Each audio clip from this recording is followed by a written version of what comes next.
Faster than a speeding bullet. More powerful than a locomotive. Able to leap tall buildings at a single bound. Look, up in the sky. It's a bird. It's a plane. It's Superman. Kellogg's Pep. P-E-P, Pep. Kellogg's Pep, the Sunshine Cereal, presents The Adventures of Superman.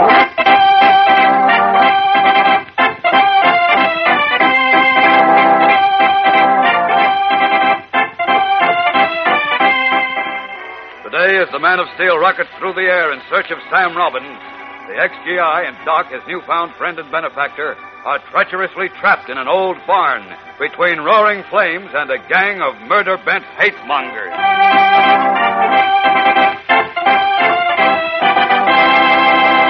Hello there, gang. This is your pal, Dan McCullough.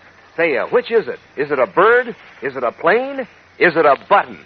Well, you might get any one of those three kinds of prizes in your next package of Kellogg's Pep. And are all three kinds smooth? For instance, those bird pictures. Each one's in brilliant color with a description on the reverse side, so you get the real lowdown on these high flyers. There are 24 pictures of birds in all. And then you can collect 7 different models of famous fighting planes, all made of colored cardboard and easy to assemble. And the comic buttons, 18 different bright-colored buttons to collect, each picturing a favorite comic strip character to pin on your jacket or your beanie cap. That makes 49 different prizes in all you can collect, one in each package of Pep you open.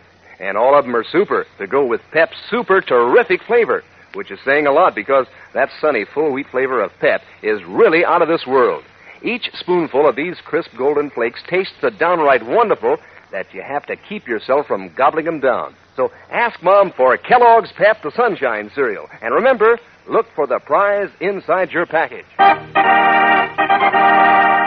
Now, the Adventures of Superman. Falsely accused of shooting his best friend and war buddy, Sam Robbins was being driven to an upstate jail when the police car was ambushed by a gang of intolerant bigots who vented their poisonous hate on Sam, whom they called a foreigner, because he attended a church different from their own. The young XGI was about to be lynched when one of the men, known as Doc, suddenly realizing what a cowardly and un-American act he was participating in, helped Sam to escape. The two took refuge in an old barn, but the shots of their pursuers set afire the dry hay in the loft, and the ancient wooden structure began to go up in flames. Sam and Doc started to leave, only to discover that they were trapped by the lynching party, which had surrounded the burning barn. Listen. Look out. They're shooting through the doorway. The dirty cowards. Sam, look. The roof is on fire. Yeah, this place is going up like a matchbox. Oh, I must have been crazy to listen to those fanatics. I deserve to die for getting you into this. Oh, forget it, Doc. We all make mistakes. It just leaves a kind of sour taste, that's all. The Japs tried for 3 years and couldn't nail me. And then I come home and get it from my own countrymen because they don't like the way I part my hair. Well, that's life, I guess. The question is, what do we do now? I don't know. If we go out, we'll be a clear target for that bloodthirsty gang. If we stay here, we'll be roasted to death. Looks to me like we're between the devil and the deep blue sea, Doc. The meeting is open to suggestion. Look out, Sam! The beam's gonna fall. Yeah, and then comes the roof. I'm afraid this is it, Doc.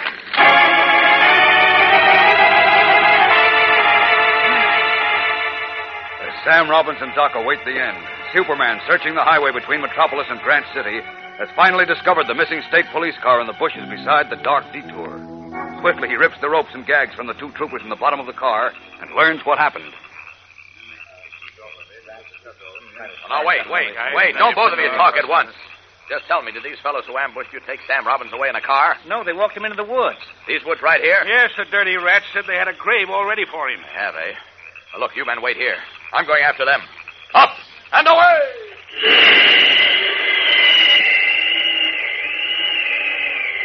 Don't see anyone in these woods. Just hope I'm not too late. Wait a minute. What's that fire up ahead? Better look into that. Away! Uh-oh. Barn's burning.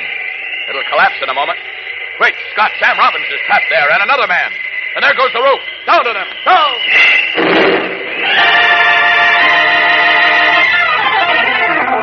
Flashing down into the blazing inferno, Superman seizes Sam Robbins and Doc, whips them under his cape just as the flaming roof crashes down upon him. Shaking the debris from his shoulders, the Man of Steel rockets up through the flames with Sam and Doc sheltered beneath his cape and plummets down on a nearby hill overlooking the sea. are. What were you fellas trying to do? Get a suntan? We've given up the ghost. You saved our lives, Superman. Glad I got here in time, Sam. Hey, Now, how did you know my name? I've been following your case. I don't believe I know this man with you, though. My name is Waters. The people around here call me Doc because I'm a veterinarian. I see. I'm one of the cowards who started out to lynch Sam. Oh? And I didn't deserve to be rescued. You should have don't let me... listen to him, Superman. I'd have been a dead duck long ago if not for him holding those mugs off with a gun. I get the hoping... general idea. You can give me the details later. What about those fellows hiding in the woods down there near the burning barn? Are they the lovely characters who tried to put on the lynch party? Yes, sir. They're probably scattering into the woods trying to get away. Well, don't worry. They won't get far.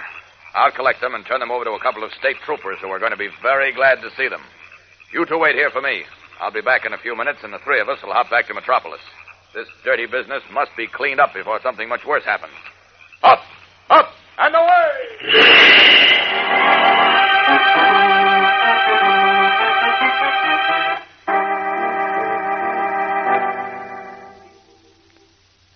Story, Mr. White. I mean, Superman picked up Dean Carter and his hate gang and turned them over to the state troopers. Good. You should have heard Carter and his crackpots yell about how their rights as American citizens were being abused. I wish I had heard them. I'd tell them a thing or two. Murderers and bigots, that's what they are, than which there's nothing lower on this earth. But go on, Kent. What about Sam Robbins and that fellow, Doc? Well, Sam refused to prefer charges against Doc, so he was released. He'll testify against Dean Carter and company at their trial. Swell. And Sam? The state police agreed with Superman that Sam would be safer in the city jail in Metropolis, despite Governor Wheeler's idea to send him upstate. Oh, that's fine. You know, Kent, I still can't understand the governor having sent him to Grand City. Everybody knows that's a hotbed of hate and intolerance. Well, that's exactly why Sam was sent up there, Chief. Well, what do you mean? The powers that be wanted him to be lynched. What powers that be? Governor Wheeler, or George Latimer, or maybe both. You mean Big George Latimer, the state political boss? None other. The governor told me that he and Latimer talked over sending Sam upstate. For Sam's safety, they said. And I've since found out that Dean Carter is one of their political lieutenants up there. Well, Wheeler or Latimer could have tipped him off that a state police car was bringing Sam to Grant City. Now, wait a minute. Wait a minute, Kent. You're making a serious accusation. Just because the returned GIs accuse the governor of practicing racial and religious discrimination in awarding jobs, that's no reason... He is practicing discrimination, and so is Latimer, who's in charge of patronage. They'll do anything to get the veterans off their necks. That's why they shot Joe Martin, or had him shot, and framed Sam Robbins for the shooting. They had Martin shot.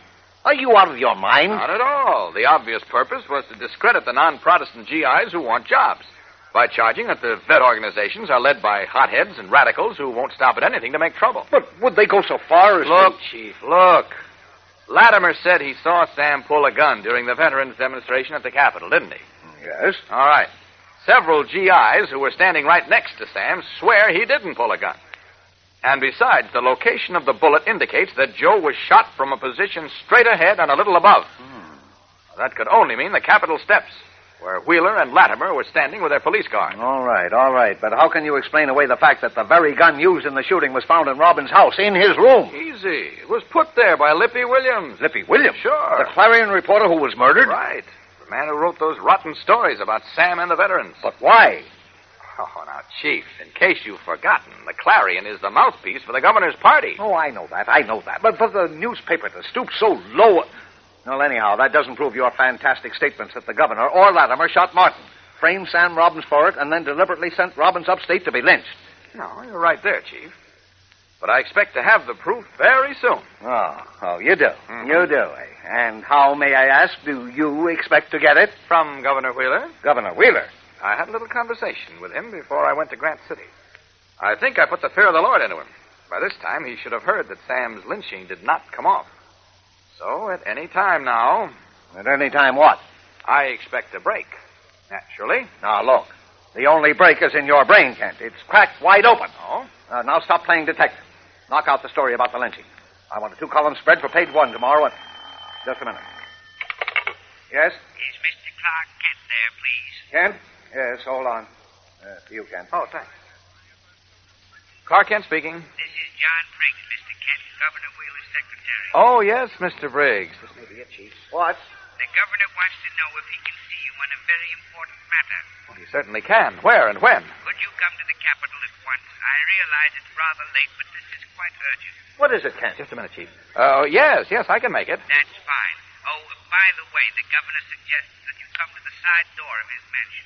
The side door, if you don't mind. The side door? Yes, I gather that this matter is extremely confidential. Yes, it certainly I'll is. be at the door myself to let you in.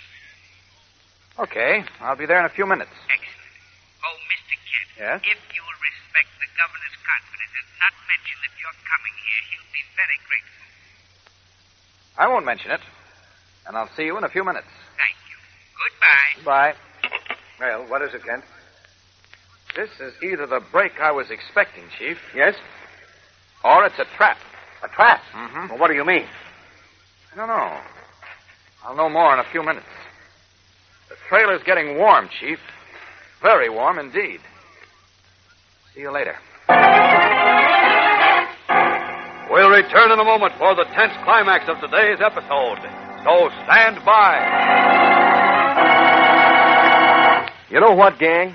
Well, right now, instead of even mentioning that swell cereal, Kellogg's Pep, I want to talk about something else. Your sports equipment. For instance, your bicycle and your baseball bat and glove and your, your hockey stick and your skates, things like that. Do you have a special place to keep them? A place to store them when they're not in use so that they're not in the way of the other people in your family? You see, I've just heard about a mighty serious accident that happened to the father of a fellow I know because of carelessness along that line. And I know that you wouldn't want anybody at your house to suffer because you left your things about in the hallway or on the stairs where they can trip people up. So speak to Mom about it today. Ask her to help you find a safe place to store everything of yours that could possibly cause an accident. Oh, and one thing more, gang. Be kind of careful yourself. I mean about rushing around so and running through the house and up and down the stairs. Take it easy. That's the idea. Play safe. Clark Kent has arrived at the governor's mansion on the state capitol grounds. Going to the unlighted side door as directed, he is admitted by Briggs, the governor's secretary, and escorted to a library on the second floor. As we join him now, Governor Wheeler has just entered the room. He nods to Kent as he signals Briggs to leave, and carefully closes and bolts the door behind him. Taking a position near the fireplace, the state's chief executive addresses himself to Kent. Forgive me for keeping you waiting, Mr. Kent, and for bolting the door. I must be very careful. Careful, Governor? Yes, because you see, I have something very important and extremely personal to reveal to you before... Before what? Well, you see, Kent, I'm about to commit suicide. Stunned, Clark Kent is for a moment unable to move, as Governor Wheeler's startling words echo in his ears. Well, you see, Kent, I'm about to commit suicide. What is the meaning of the governor's startling statement? Can he be serious? Tomorrow's episode tells the story in swift and exciting fashion, so don't miss it. Tune in, same time, same station. And remember, for breakfast, it's Kellogg's Pep. For excitement, the adventures of Superman.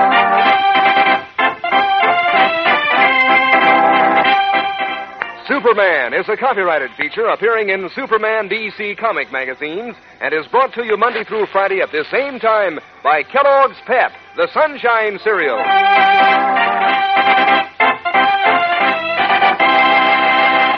Say, gang, here's a famous name that brightens up your breakfast. It's Kellogg, the greatest name in cereals. Kellogg, as in Kellogg shredded wheat. What a treat. Tender, plump biscuits full up with natural nut-sweet flavor and toasted just right for extra crispness. But that's not all. Kellogg shredded wheat biscuits are just the right size, made to fit the bowl. And there are 15 biscuits in every package, each one full of swell whole wheat nourishment. Ask Mom to get you some Kellogg shredded wheat. And be sure to be with us tomorrow for the thrilling adventures of Superman.